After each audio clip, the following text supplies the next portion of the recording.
Que ce soit sous forme liquide, solide ou même en vêtements, le chocolat est populaire partout dans le monde. Le marché Bon Secours accueillait la 5e édition du Salon Passion Chocolat.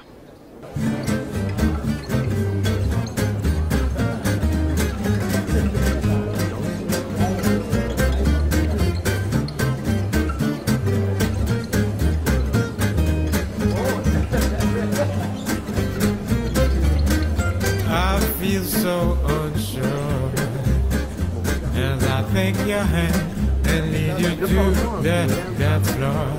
As the music dies, something in your eyes calls to mind a silver screen and all its sad goodbye. I'm never gonna dance again. Guilty feet have got no rhythm. It's easy to pretend. I know you're not a fool. Show no better than cheat a friend.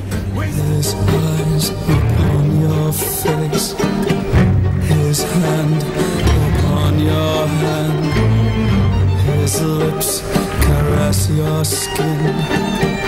It's more than I can stand.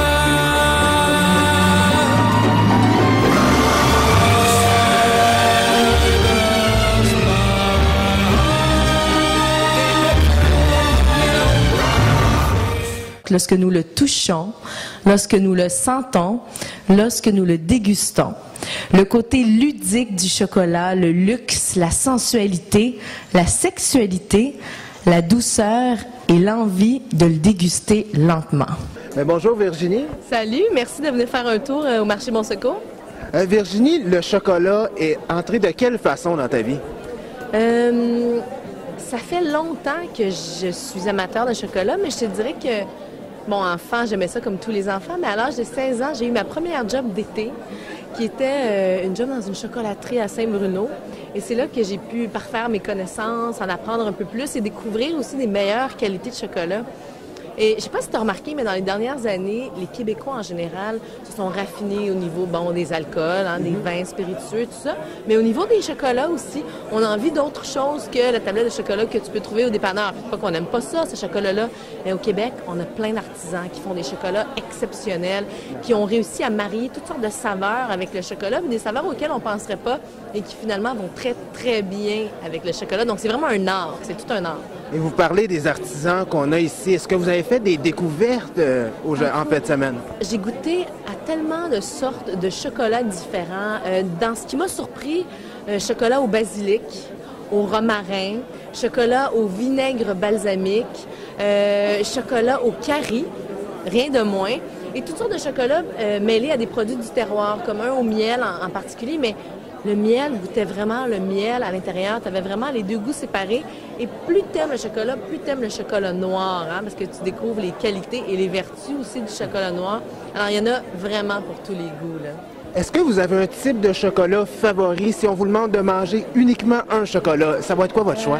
Aujourd'hui, ça serait chocolat noir. J'aurais peut-être pas dit la même chose il y a 5 ou 6 ans. Mais le chocolat noir, 70 un petit carré. On n'a pas besoin d'en manger 2-3 tablettes au complet. Faut pas que ça tombe sur le cœur. Il faut vraiment le garder comme un aliment antioxydant, mais aussi bon pour le moral. Alors, je te dirais que je suis pas mal plus chocolat noir. Aujourd'hui, même dans mon lait au chocolat, même dans mes desserts, je préfère les desserts au chocolat noir. Donc, pour vous, être porte-parole de cet événement-là, on vous a pas tordu un bras, là? Écoute, on m'a pas tordu le bras du tout et ça allait de soi. Et là, il y a des gens qui sont comme, mais là, ça fait 3 jours que tu es au salon du chocolat, t'es pas tannée. Non, je suis pas tannée parce que j'ai goûté à plein de choses, mais en petite quantité, encore une fois. Puis les affaires que j'ai pas pu goûter, je les achète. Je vais les goûter cette semaine. De toute façon, j'ai acheté des choses pour le temps des fêtes aussi, parce qu'on s'entend que le chocolat maintenant se garde assez longtemps. C'est un très beau cadeau. Alors, je me suis acheté, un centre de table, des boules de Noël avec des chocolats à l'intérieur, des macarons, parce que au salon du chocolat, il y a aussi des produits dérivés, toutes des choses qui vont très, très bien avec le chocolat, comme du thé, du café, des macarons, des pâtisseries, des spiritueux aussi, parce que cette année, le thème, c'est chocolat et spiritueux. Alors, j'ai goûté à toutes sortes d'alcools du terroir, donc des vins de glace, des cidres de glace, des alcools faits avec des framboises, des bleuets. Alors, il y a des gens qui sont ici de Jonquière, de la Naudière, la région de Tremblant, il y a des gens d'un peu partout, et c'est le fun de voir tous ces gens-là réunis au même endroit. Et ces vins vins-là vont se mêler un petit peu avec le chocolat, donc on peut les jumeler. Là. Exactement. On sait que l'alcool va très, très bien avec le chocolat. Et il y a même eu des conférences et des dégustations où tu pouvais déguster, par exemple, 6 chocolats avec 6 alcools différents. Et là, on expliquait quels étaient les meilleurs mariages avec un Porto, par exemple, ou avec un vin mousseux, ou avec un vin blanc et tout ça. Donc, ça donne des idées pour les gens. Tu sais, on parle souvent des dégustations des dégustations fromage et vin. Mais dans ce cas-ci, on peut faire des dégustations chocolat et vin. Et ça va très, très bien, encore une fois, dans le temps des fêtes. Donc, il n'y a pas de doute, on vous revoit l'an prochain. Mais j'espère qu'ils vont me rappeler, là. Moi, je veux bien, mais reste à voir si ont aimé le travail que j'ai fait. Mais ce qui est certain, c'est qu'ils ont vu que j'étais une gourmande et que j'aime vraiment le chocolat. On vous remercie, madame. Merci à toi. Qu'il soit amer ou sucré, le chocolat attire petits et grands. C'était Louis-Antoine Lemire pour CTRB, Câble 9.